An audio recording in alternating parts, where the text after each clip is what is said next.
فاضل بریلوی رحمۃ اللہ علیہ فرماتے ہیں کہ قیامت میں منظر اس طرح کا ہوگا کہ نبی پاک ہمارے آگے آگے چلیں گے اور ہمیں اللہ کی رحمت کی خوشخبری سناتے جائیں گے، اور جب حضور یہ خوشخبریاں سنائیں گے تو حضور کے لبہائے مبارکہ سے پھول گریں گے اور ہم ان کو اٹھاتے جائیں گے۔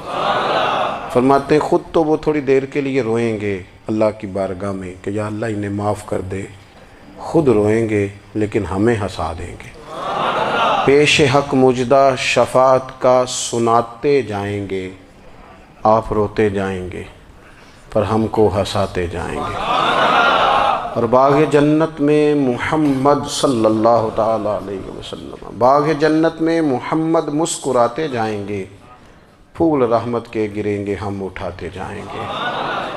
حشر تک ڈالیں گے ہم پیدائش مولا کی دھوم، اور مثل فارس نجد کے قلعے گراتے جائیں گے۔ اور کیا ذوق بیان کیا، فرمانے لگے خاک ہو جائیں عدو جل کر مگر ہم تو رضا، دم میں جب تک دم ہے ذکر ان کا سناتے جائیں گے۔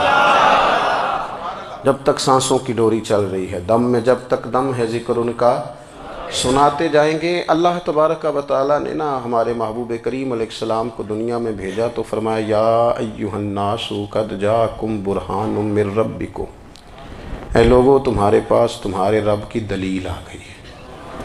اللہ تبارک و تعالیٰ نے محبوب پاک علیہ السلام کو سراپا دلیل بنا کے بھیجا۔ باقی انبیاء کرام علیہم السلام کے پاس بھی اپنی نبوت کے دلائل کے طور پر بے شمار معجزات تھے، اور حضور کریم علیہ السلام کے تو پورے وجود کو ہی اللہ نے معجزہ بنایا ہے۔ اور نبی پاک صلی اللہ تعالیٰ علیہ وآلہ وسلم کی نبوت کی دلیلیں، حضور کے رسالت کے مستحکم دلائل جگہ جگہ آپ کو ملیں گے۔ سب سے پہلی چیز تو یہ سمجھنے والی ہے کہ نبی پاک علیہ السلام نے جس چیز کو سب سے پہلے اپنی نبوت کی دلیل کے طور پر بیان فرمایا وہ حضور کا کردار ہے، سیرت ہے، عمل ہے، حضور کا لوگوں کے ساتھ رویہ ہے۔ نبی پاک علیہ السلام کی تبلیغ کے 3 دور ہیں۔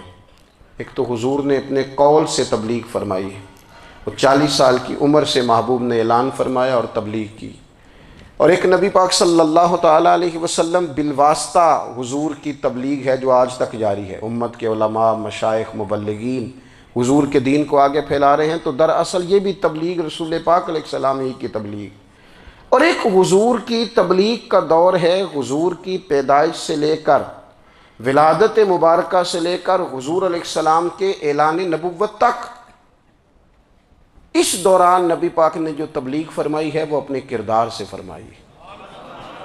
عرب کا وہ معاشرہ جو بڑا میلا کچیلا گدلا ہو چکا تھا، جس کے اندر سراسر مادہ پرستی کا زور تھا، جس کے اندر لوگ انسانوں کی خرید و فروخت کرتے تھے، جس کے اندر بیٹیوں کو زندہ دفن کر دیتے تھے، جس کے اندر جو آدمی جتنا زیادہ مضبوط ہوتا تھا اتنا زیادہ لٹیرا بن جاتا تھا، اس معاشرے کے اندر رسول کریم علیہ السلام نے 40 سال گزارے، اور اس طرح گزارے کہ جو بیگانے بھی تھے وہ بھی کہا کرتے تھے یہ صادق ہیں، یہ امین ہیں۔ اور جب حضور نے اعلان نبوت کیا تو فرمایا، یہ قرآن مجید کے لفظ ہے، فرمایا فَقَدْ لَبِثْتُ فِيكُمْ عُمَرًا مِّن قَبْلِهِ أَفَلَا تَعْقِلُونَ، میں تمہارے بیچ عمر کا ایک حصہ گزار چکا ہوں، تمہیں عقل نہیں ہے، شعور نہیں ہے۔ نبی کریم علیہ السلام نے اپنے کردار کو، اپنے عمل کو اپنی نبوت کی دلیل کے طور پر بیان فرمایا۔ وہ تو حضرت حلیمہ بھی فرماتی ہیں نا، جب میں نبی کریم علیہ السلام کو اپنے گھر لے گئی تو میرا اپنا بچہ بھی دودھ پیتا تھا، 2 میرے بیٹے ہو گئے، ایک میری یہ نسبی اولاد اور حضور میری رضائی اولاد۔ تو کہتی ہیں جب میں کریم محبوب علیہ السلام کو اپنے سینے سے لگاتی تھی تو حضور میرے ایک پستان سے دودھ پیتے تھے اور دوسرا اپنے بھائی کے لیے چھوڑ دیا کرتے تھے۔ یہاں سے رسول کریم علیہ السلام نے کردار کے ذریعے تبلیغ، اور پھر اعلان نبوت سے پہلے ایک تنظیم عرب کے جوانوں پر، عرب کے سرداروں پر مشتمل بنائی گئی، جس میں نبی کریم علیہ السلام نے بڑا حصہ لیا سرکار نے، اور بڑے اہم لوگوں کو شعور حضور نے عطا فرمائے۔ وہ اس جماعت کا فیصلہ تھا کہ ہم سارے جوان، سارے بڑے لوگ ملیں گے، یہ حضور کے اعلان نبوت سے پہلے کی بات ہے، ہم بڑے لوگ ملیں گے، کسی بڑے کو کسی چھوٹے پر ظلم نہیں کرنے دیں گے، کسی آدمی کو کسی غریب کا حق نہیں کھانے دیں گے۔ حضور علیہ السلام نے نا اپنے کردار سے، اپنے عمل سے، اور آپ کا جو عمل ہوتا ہے نا وہ اصل ہوتا ہے۔ ایک ہوتا ہے آپ کوئی بات کرتے ہیں اور ایک ہوتا ہے کہ آپ کوئی عمل کرتے ہیں۔ آپ جب عمل کرتے ہیں تو عمل کے ذریعے بھی لوگوں تک بات پہنچتی ہے کہ دراصل آپ کا اٹھنا بیٹھنا چلنا پھرنا کیا ہے۔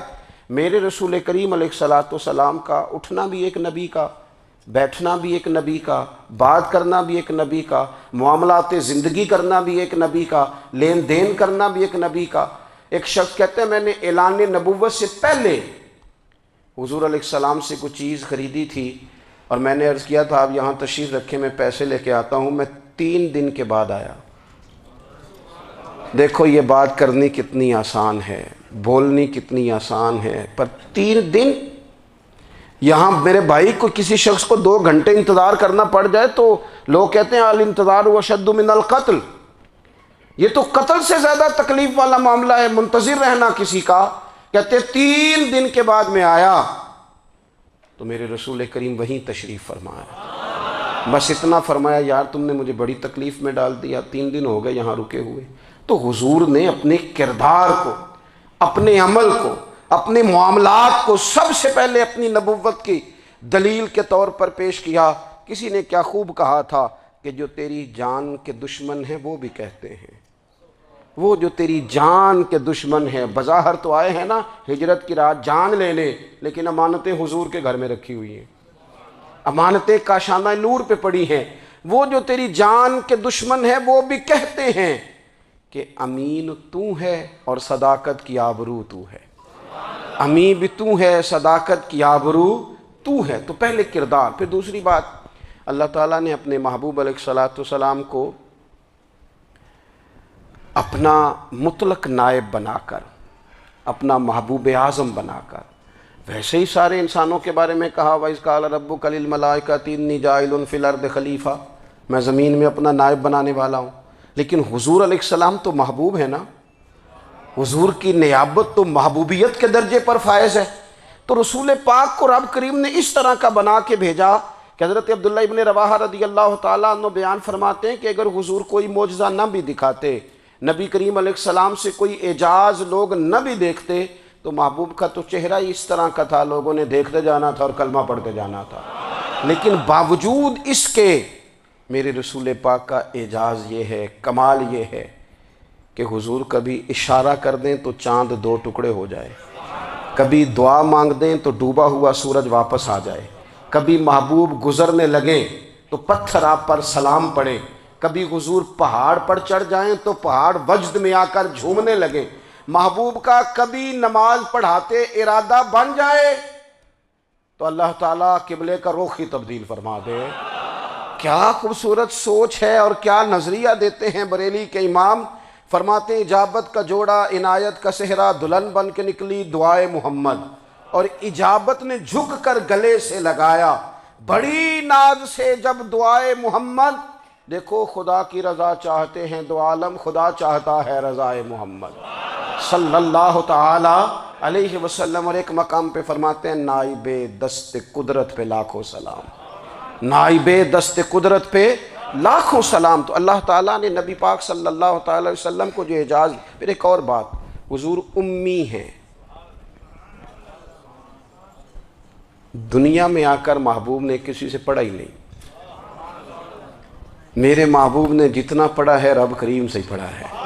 الرحمن علم القرآن خلق الانسان، رحمان نے قرآن سکھایا پھر انسان بنایا۔ اللہ تبارک و تعالیٰ کی بارگاہ کرم سے حضور نے لیا۔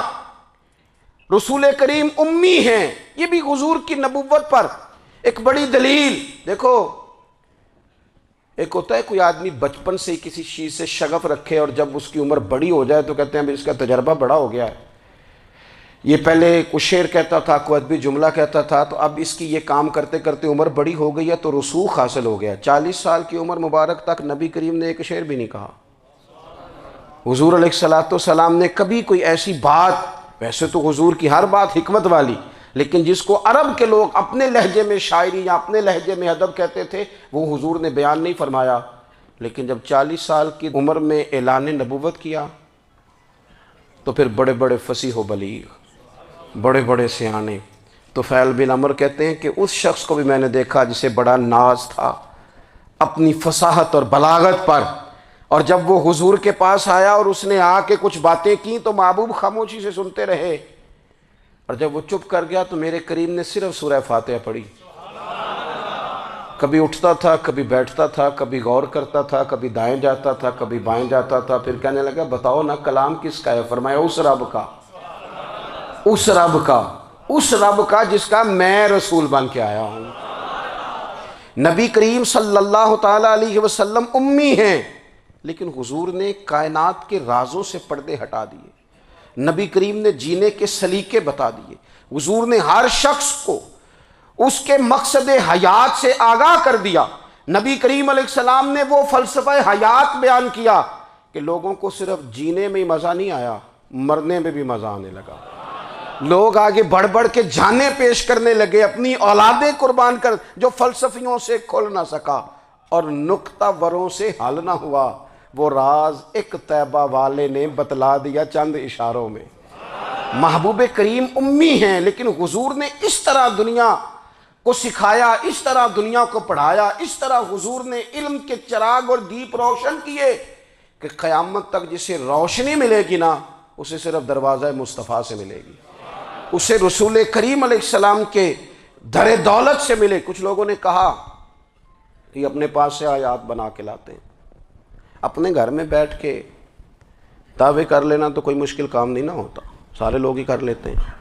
بلکہ وہ ہمارے ایک بزرگ کہا کرتے تھے خیالی پلاؤ پکائیے تے گھیو کدے بھی کاٹ نہ پائیے، کیونکہ کون سا پیسوں کا ڈالنا ہے، زیادہ ڈالیں آپ اور زیادہ ڈالیں۔ بہت سارے لوگ ہیں آج بھی، کچھ لبرل ہیں بیچارے، کچھ دین بیزار طبقہ ہے، وہ کہتے ہیں جناب ہمیں تو جدید باتیں بتائیں، ہمیں تو نئے اسلوب کے مطابق لے کے چلیں، ہمیں تو او بھائی سن، میرے نبی پاک علیہ السلام نے فرمایا میرا قرآن کبھی پرانا نہیں ہوگا، اسے پڑھ کے دیکھ، اس کی جدت کا حسن دیکھ، یہ تو کھلا ہوا باغ ہے، تو ایک دفعہ اس کے قریب آئے گا تو خوشبو ملے گی، دوسری دفعہ آئے گا تو اس سے زیادہ تازی ملے گی، ایک دفعہ پھل کھائے گا تو مزیدار ہوگا اور دوسرا کھائے گا ہو سکتا ہے شکل ملتی جلتی ہو لیکن ذائقہ بڑا نرالا ہوگا۔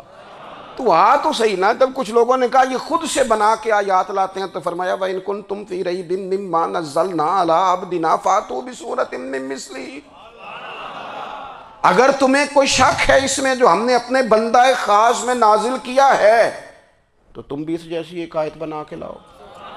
اور چلو چیلنج کھلا ہی دے دیا، فرما وَادْعُوا شُهَدَاءَكُم مِّن دُونِ اللَّهِ، اللہ اور اللہ والوں کو چھوڑ دو، تفسیری ترجمہ عرض کر رہا ہوں، یعنی صحابہ کو چھوڑ دو، حضور کے ماننے والوں کو چھوڑ دو، باقی ساری دنیا کے کافر کٹھے ہو جاؤ، ایک آیت بس قرآن جیسی لے کے آؤ، ایک آیت لے کے آؤ، ان کنتم صادقین، اگر تم سچے ہو۔ جوانوں سنو،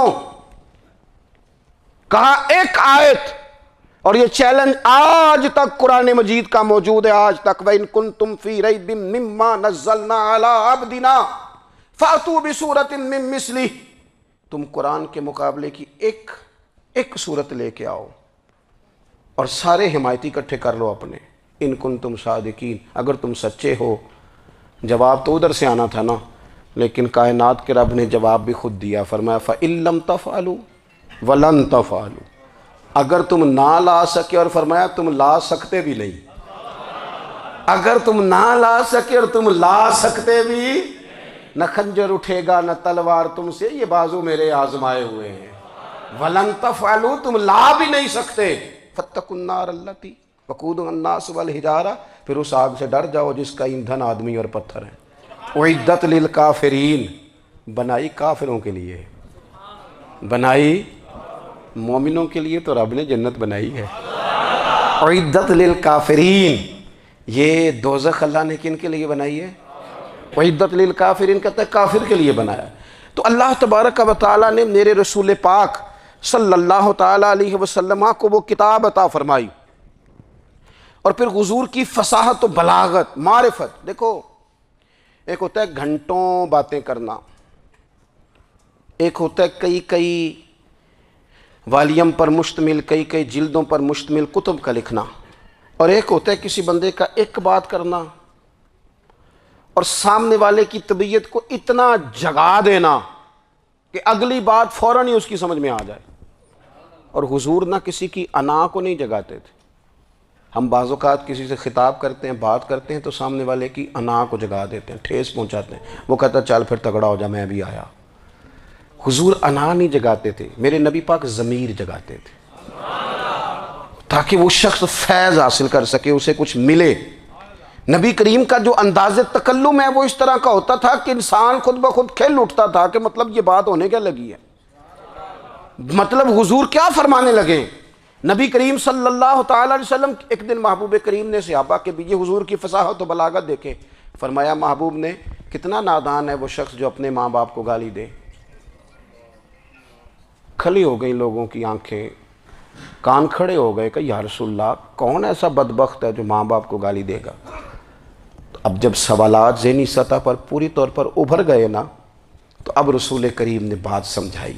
یہ ہے فصاحت و بلاغت، تیرے آگے ہیں یوں دبے لچے فصحاء عرب کے بڑے بڑے، کوئی جان منہ میں زبان نہیں بلکہ جسم میں جان نہیں.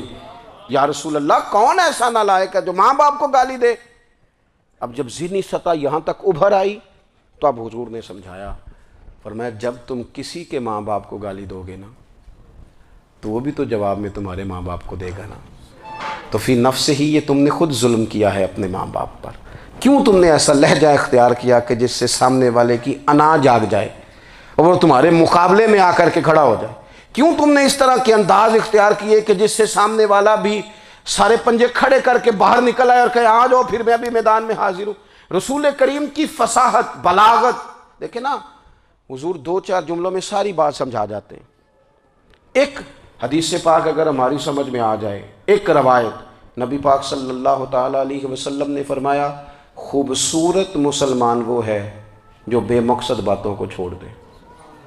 لو اس سے پوری زندگی سجائی جا سکتی ہے، ایک جملے سے پوری زندگی سواری جا سکتی ہے. کوئی لمبی چوڑی باتوں میں جانے کی ضرورت نہیں. کہا خوبصورت مسلمان یہ ہے جو بے مقصد باتوں کو چھوڑ دے، لا یعنی باتوں کو. کیا کہتے ہیں ہمارے دیہات کے لوگ، جڑے پنڈ جانا نہیں وہ راہ پوچھنے دی. لیکن آج کل لوگ باز آندے یعنی جس بات کا بالکل تعلق نہیں نا وہ بات بھی کرتے جاتے ہیں، جس کا شعبہ ہی نہیں وہ بھی چھلانگ لگا لگا کے اس میں آ جاتا ہے. ہم اپنا وقت ضائع کرتے ہیں، اپنی صلاحیتیں ضائع کرتے ہیں، اپنا نقصان کرتے ہیں. ہم اپنا کام صحیح کر کے نہیں کرتے اور دوسری ساری دنیا کو ٹھیک کرنا چاہتے ہیں. او بھائی آپ جس جگہ جس شعبے سے تعلق رکھتے ہیں آپ اپنے معاملات میں مضبوطی پیدا کریں. حضور نے اپنی فصاحت کے ساتھ بلاغت کے ساتھ لوگوں کو قائل کیا اور قرآن مجید کی تاثیر کا یہ اثر میرے کریم رسول نے دکھایا کہ رات کو جب حضور بیٹھ کے قرآن پاک پڑھتے تھے نا، جب یاسین والے نبی خود یاسین کی تلاوت کریں، جب طٰہٰ والے محبوب خود طٰہٰ کی تلاوت کریں، غور کرو نا جب مدثر والے محبوب خود ان جملوں کو ادا کریں، یعنی جن کے بارے میں آیت آئی ہے جب وہی یہ آیت پڑھیں کہ اِنَّا أَعْطَيْنَاكَ الْكَوْثَرَ، یعنی جن کا ذکر ہو رہا ہے جب وہ یہ بات کریں کہ یا ایھا النبی انا ارسلناک شاہدا ومبشرا ونذیرا لتؤمنوا باللہ ورسولہ وتعزروہ وتوقروہ وتسبحوہ بکرۃ واصیلا، جن کے بارے میں آیت آئی ہے جب وہ یہ کہہ رہے ہوں کہ ورفعنا لک ذکرک، جب وہ کہہ رہے ہوں والضحیٰ واللیل اذا سجا، ذرا اس کیفیت کو دیکھیں جب محبوب خود پڑھ رہے ہوں اور جو حضور پر آئی ہیں اس کا ذائقہ، اس کا لطف، اس کا انداز بھلا کیا ہوگا. حضور جب رات کو پڑھتے تھے نا قرآن پاک تو جو پکے کافر تھے نا ابو جہل جیسے لوگ وہ بھی جھاڑیوں میں چھپ چھپ کے مدینے والے کی تلاوت سنا کرتے تھے، حضور کی تلاوت سنا کرتے تھے. یہی بہتر ہے کہ پردوں میں وہ پردہ پوش رہے، وہ اگر پردے ہٹا دے تو کسے ہوش رہے. رسول کریم علیہ السلام کی تلاوت کا سننا، قریب جانا، یہ اعجاز ہے. حضرت فاروق اعظم کہتے ہیں میں طبیعت کا بڑا ڈاڈا تھا، مزاج کا بڑا سخت تھا، زندگی ہمیشہ ڈٹ کر گزاری، باتوں پر کھڑا رہنا آتا تھا، پر جب میری بہن نے مجھے چند آیتیں سنائی نا تو میں تڑپ ہی گیا. گھروں آیا سا مار مقامنے نو ہن مینوں مار دے لے چلو، اوے متے عمر دی عمر برباد ہو جائے جتھے عمر سوار دے لے چلو۔ یہ اعجاز ہے رسول کریم صلی اللہ تعالیٰ علیہ وسلم پر نازل ہونے والی کتاب کا۔ پھر حضور نے خبریں دی، نبی پاک نے خبریں دی۔ حضور نے فرمایا روم فتح ہوگا، وہ ہوا۔ نبی کریم علیہ السلام نے فرمایا شام فتح ہوگا، تو شام فتح ہوا۔ فرمایا ایران فتح ہوگا، تو ایران فتح ہوا۔ سراقہ بن مالک کہتے ہیں ایک گاؤں پر بھی مسلمانوں کی حکومت نہیں تھی، ایک گاؤں پر۔ حضور مکہ مکرمہ سے نکل رہے تھے، مدینہ طیبہ تشریف لے جا رہے تھے، ابھی راستے میں تھے، میں 100 سرخ اونٹوں کے لالچ میں معاذ اللہ حضور کو گرفتار کرنے پہنچ گیا۔ محبوب نے حکم دیا، حضور کا معجزہ میں نے آنکھوں سے دیکھا، میرا گھوڑا زمین میں دھستا چلا گیا، میں نے معافی مانگی، حضور نے معاف کر دیا۔ میں نے سمجھا اچانک ہو گیا ہے۔ یہ منوانا بھی بڑا مشکل کام ہے۔ شجر و حجر پہچان گئے، انسان کی نظروں میں شاکی رہا۔ یہ کچھ ایسے لوگ ہیں جن کو منوانا توبہ توبہ، ماننے کو تیار نہیں، دیکھ دیکھ کے بھی ماننے کو تیار ہے نہیں، ماننے کو تیار ہی نہیں۔ کہتے ہیں کہ میں نے پھر چاہا آگے بڑھنا، تو پھر زمین کے اندر میرے گھوڑے کے پیر دھنسنے لگے، پھر معافی مانگی۔ کریم تیرے معاف کرنے کی ادا پہ بھی قربان جائیں۔ یہ نہیں فرمایا کہ تو بار بار یوں ہی کرتا ہے، فرمایا معافی مانگتا ہے، جا میں نے معاف کیا۔ کہتے ہیں 3 دفعہ میں آگے بڑھا، 3 دفعہ حضور نے معاف کیا تو مسکرا کے فرمانے لگے تو یہاں مجھے گرفتار کرنے آیا ہے، وہ کیسر روم کا علاقہ فتح ہوگا۔ وہ کنگن جو پہنتا ہے نا ہاتھوں میں، بادشاہ کے کنگن معروف ہیں، وہ تیرے ہاتھوں میں آئیں گے۔ اللہ کرے آپ سمجھیں۔ یہ جو لوگ ڈری ڈری سہمی اور ہمارے بچے مایوسی کی معاذ اللہ باتیں کرتے ہیں، وہ دیکھیں حضور کس طرح کی گفتگو فرماتے ہیں۔ ابھی ایک گاؤں پر بھی اسلام کی حکومت نہیں، لیکن حضور کا خبر دینے کا انداز، کریم فرمانے لگے وہ کیسر روم کے جو کنگن ہوں گے وہ تیرے ہاتھوں میں آئیں گے۔ جناب سراقہ بن مالک فرماتے ہیں کہ میں مسلمان ہو گیا، حضور کا وصال ہو گیا، کنگن نہیں آئے۔ حضرت ابوبکر صدیق کا وصال ظاہری ہو گیا، کنگن نہیں آئے۔ جناب عمر کا دور آ گیا، سراقہ بوڑھے ہو گئے۔ کوئی بندہ پوچھتا نا کہ اب تو عمر ڈھل گئی ہے، زندگی کا پتہ نہیں، کہنے لگے نہیں میں نہیں جاتا، جب تک کنگن نہیں آتے اسرائیل کوئی نہیں آئیں گے، کیونکہ ساڈے نبی دی زبان ساڈے واسطے قرآن۔ جو دن کو کہہ دیا دن ہے تو دن نکل آیا، جو شب کو کہہ دیا شب ہے تو رات ہو کے رہی، اور خدا نے ان کی زبان کو وہ اختیار دیا، جو نکلی منہ سے ان کے وہ بات ہو کے رہی۔ اور فاضل بریلوی کا تو انداز ہی پھر انوکھا ہے نا، وہ تو کہتے ہیں وہ زبان جس کو سب کن کی کنجی کہے، جس کو سب کن کی کنجی کہیں، اس کی نافذ حکومت پہ لاکھوں سلام۔ کہنے لگے نہیں آتے حضرت اسرائیل، فکر نہ کرو، بوڑھے ہو گئے تھے، نکلنا گھر سے بند کر دیا تھا، حضرت عمر کا دور تھا، کنگن آ گئے۔ حضرت فاروق اعظم نے ان کے پوتوں سے، نواسوں سے، بچوں سے کہا جاؤ بلا کے لاؤ، کہا دادا جان بوڑھے ہیں، پھر میں تم کان میں کہہ دینا کنگن آ گئے، پھر تم دیکھنا تو صحیح۔ پھر حضرت سراقہ آئے، حضور نے جو خبریں دیں، نبی پاک علیہ السلام نے جو گزشتہ قوموں کے احوال بیان کیے، اور پھر میرے نبی پاک علیہ السلام نا دنیا میں عزتیں دینے آئے۔ عزتیں، یہ مزاج ہمیں کم کرنا چاہیے۔ یہ جو ہم ساری زندگی اس کام میں لگا دیتے نا، کسی کو نیچا کیسے دکھانا ہے، یہ انداز حضور نے نہیں ہمیں دیا۔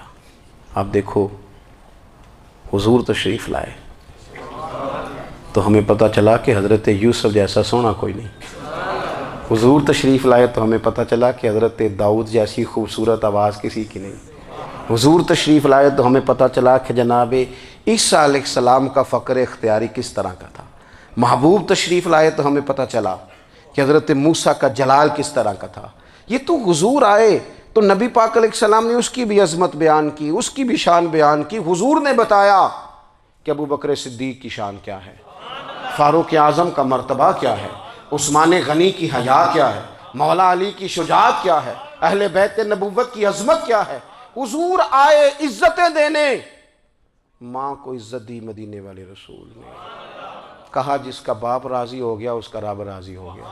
فرمایا جو 2 بیٹیاں 3 بیٹیاں 4 بیٹی بہنیں یا 1 بیٹی یا بہن بیاہ کے آ گیا نا، اس طرح میری 2 انگلیاں جڑی ہوئی ہیں، میرے ساتھ جڑ کے جنت میں جائے گا۔ رسول کریم صلی اللہ تعالی وسلم نے عزت دی. حضور عزتیں دینے ہیں، کوئی اعزاز نہیں. ان پڑھ بندہ ہے، سادہ ہے، غریب ہے، مزدوری کرتا ہے، ہاتھوں پہ چھالے. یا رسول اللہ اس کا بھی کوئی اعزاز ہے؟ قربان جائیں، میرے کریم نے عزت دی. فرمایا محنت کر کے روزی کمانے والا تو اللہ کا دوست ہے.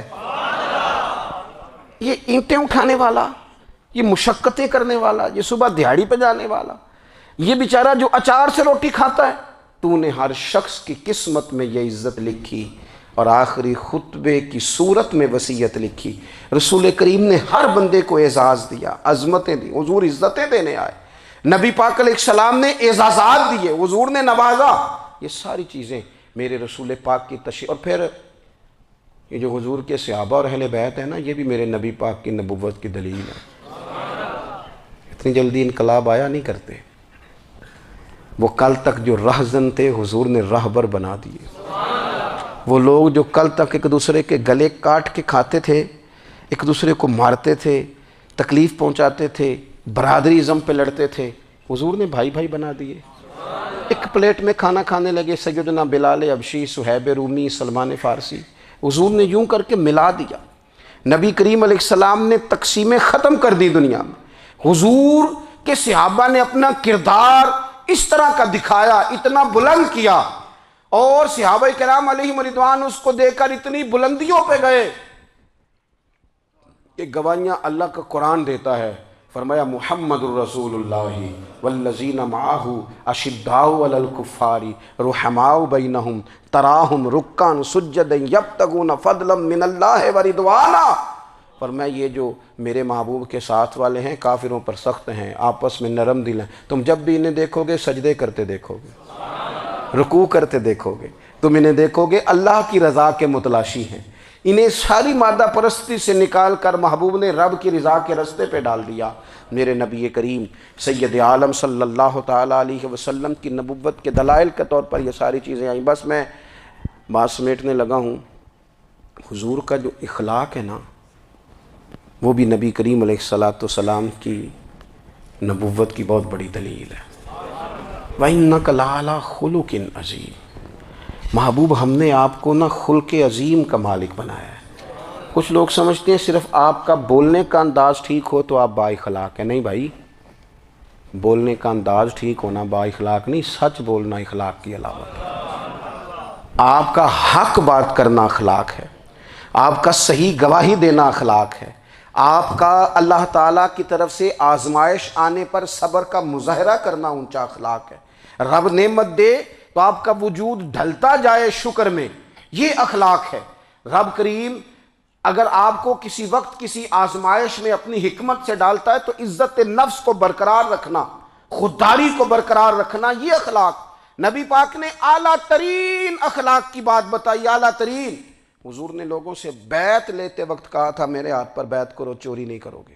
نبی پاک علیہ السلام نے مختلف امور پر بیعت لی. حضرت حکیم بن حزام کہتے ہیں حضور نے میرے ہاتھ پہ ہاتھ رکھ کے کہا میرے ہاتھ پہ ہاتھ رکھ کے بیعت کرو کہ کسی دنیا دار سے سوال نہیں کرو گے، خودداری سے زندگی گزارو گے، عزت نفس جو رب نے تمہیں دیا ہے تم اس پر راضی رہو گے. لوگوں کی جیبوں کو ٹٹولنا، دوسروں کی دولتوں پہ راج کرنا، دوسروں کے مال پر نگاہیں ڈالنا اللہ کے حبیب نے پسند نہیں فرمایا. فرمایا بیعت کرو کہ تم کبھی کسی سے سوال نہیں کرو گے. حد ہو گئی. نبھانے والوں نے پھر اس عہد کو نبھایا اور کمال کر دی. حضرت حکیم بن حزام گھوڑے پہ بیٹھے تھے، ہاتھ میں درہ تھا، وہ زمین پہ گر گیا. قریب غلام کھڑا تھا. حضرت حکیم بن حزام خود گھوڑے سے اترے، درہ اٹھایا، دوبارہ گھوڑے پہ بیٹھے. غلام عرض کرنے لگا حضور مجھے بتا دیتے میں اٹھا کے دے دیتا. آنکھیں چمک اٹھیں. فرمانے لگے کیسے بتا دیتا؟ اپنے رسول سے وعدہ کیا ہے کبھی کسی سے سوال نہیں کروں گا، کبھی سوال نہیں کروں گا. اللہ کے محبوب نے ہمیں اعلیٰ اخلاقی قدروں کی بات ہمیں سکھائی ہے. ہم دیکھتے ہیں کہ بڑی جلدی 2 4 5 لوگوں کے غصہ دلانے پر ہم ساری اخلاقی حدوں کو کراس کر جاتے ہیں. دوستو ہمارا ایک ویژن ہونا چاہیے، ہمارے ذاتی رویے بڑے معتبر ہونے چاہیے. لین دین کے معاملات کے اندر مسلمانوں کو بڑا صاف ستھرا ہونا چاہیے. ہمیں اپنی معاشی زندگی میں، روزمرہ کے معاملات میں ہماری توجہات کا مرکز صرف اللہ رسول کی ذات ہونی چاہیے۔ رب کریم نے اپنی حکمت سے کسی کو کتنا دیا ہے یہ اس کی حکمت کے تقاضے ہیں۔ ہمیں اس نے جس رنگ میں جس حال میں رکھا ہے، ہمیں اپنے رب کی رضا پر بہت زیادہ مطمئن ہونا چاہیے۔ اچھا، پھر ایک اور بات، جن چیزوں کو ہم نے دکھ بنایا ہے نا، یہ تو وہاں دکھ تھا ہی نہیں۔ مہینہ مہینہ چولہا نہیں جلا، لیکن کسی جگہ اظہار غربت ہے، حضور کی اولاد پاک کا یا صحاب کا یا ازواج کا۔ مہینہ مہینہ چولہا نہیں جلا، لیکن یہ اخلاق عالیہ کا حسن دیکھو، اپنے گھر مہینہ مہینہ چولہا نہیں جلا، جو مانگنے آیا اسے جھولی بھر کے عطا فرمایا، کوئی دروازے سے خالی نہیں گیا۔ عزیز بھائی، اگر زندگی میں اخلاقی قدریں ہم اپنا لیں اور ہم تھوڑا تھوڑا کر کے اپنے آپ کو تبدیل کریں، ساری زندگی توجہ رہی کہ فلاں کیا کر رہا ہے، فلاں کیا کر رہا ہے، تھوڑا سا گردن کو جھکا کے اپنے اوپر توجہ ڈالیں، اپنے آپ کو وقت دیں۔ حضور کے اخلاق عالیہ کی روشنی میں، تعلیمات حسنہ کی روشنی میں ہم اپنے کردار و عمل پر تھوڑی توجہ دیں۔ اس وقت بہت بڑی تعداد میں امت مسلمہ ہے، اور ایسا نہیں ہے کہ دولت نہیں ہے، دولت سے بھی سرشار ہیں۔ ہمارے ہاں بڑے بڑے انجینئر ہیں، بڑے بڑے ڈاکٹر ہیں، لیکچرار ہیں، ہمارے پاس بڑے بڑے ہاسپٹل ہیں، بڑا کچھ ہے، لیکن کردار و عمل کے بادشاہ، اپنی زندگی تقوی کی روشنی میں گزارنے والے، ان لوگوں کی تعداد کم ہے۔